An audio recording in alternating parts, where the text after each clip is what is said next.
Welcome back. Biryani ಸೆಂಟರ್ಗಳ ಮುಂದೆ ನೂರಾರು ಜನ ಕ್ಯೂ ನಿಂತಿದ್ದಾರೆ.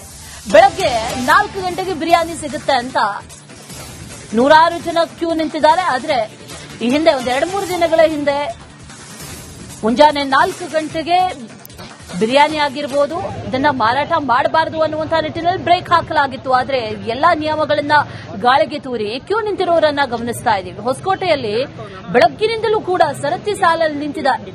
ಬೆಳ್ಳಂಬೆಳಗ್ಗೆ ಬಿರಿಯಾನಿಗೆ ಮುಗಿಬಿದ್ದಿದೆ ಯುವ ಜನತೆ.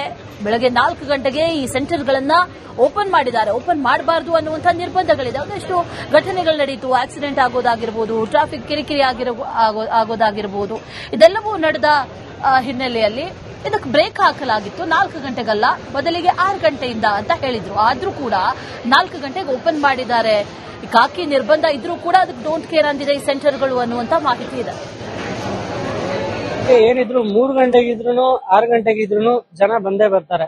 ಏನಂದ್ರೆ ಟೇಸ್ಟ್ ಚೆನ್ನಾಗಿದೆ, ಪೀಸ್ಗಳು ಚೆನ್ನಾಗಿ ಕೊಡ್ತಾರೆ, ಚೆನ್ನಾಗಿದೆ ಎಲ್ಲ. ಅದೇ ಜನ ಎಲ್ಲೇ ಬಂದು ಹುಡ್ಕೊಂಡ್ ಬಂದು ತಿಂತಾರೆ ಇಲ್ಲಿ. ಅದಕ್ಕೆ ಏನಿದ್ರು ಕಮ್ಮಿ ಇಲ್ಲ ಸರ್. ಅಂದ್ರೆ ಸರ್, ನಾವು ಕಾರ್ಪೊರೇಟ್ ಎಂಪ್ಲಾಯ್ ಇದೀವಲ್ಲ, ಇವಾಗ 5 ಜನ ಕೆಲಸ ಮಾಡ್ತೀವಿ. ಸ್ಯಾಟರ್ಡೆ ಸಂಡೇ ಒಂದು ವೀಕೆಂಡ್ ಇರುತ್ತೆ. ನಾವು ವೀಕೆಂಡ್ ಪ್ಲಾನ್ ಮಾಡ್ಕೊಂಡು ಜಾಲಿ ರೈಡ್ ಆಗಿ ಹೋಗೋಣ ಅಂತ ಸಂಡೇ ಬರ್ತೀವಿ. ಸೊ ಮುಂಚೆ ಎಲ್ಲ ಏನಿತ್ತು 4:15 ಹತ್ರ ಸಿಕ್ತಿತ್ತು. ಇವಾಗ 6 ಗಂಟೆ ಹೊಸ ರೂಲ್ಸ್ ಇಂದ ನಮ್ಗೆ ಸ್ವಲ್ಪ ಕಷ್ಟ ಆಗ್ತಿದೆ. ಯಾಕಂದ್ರೆ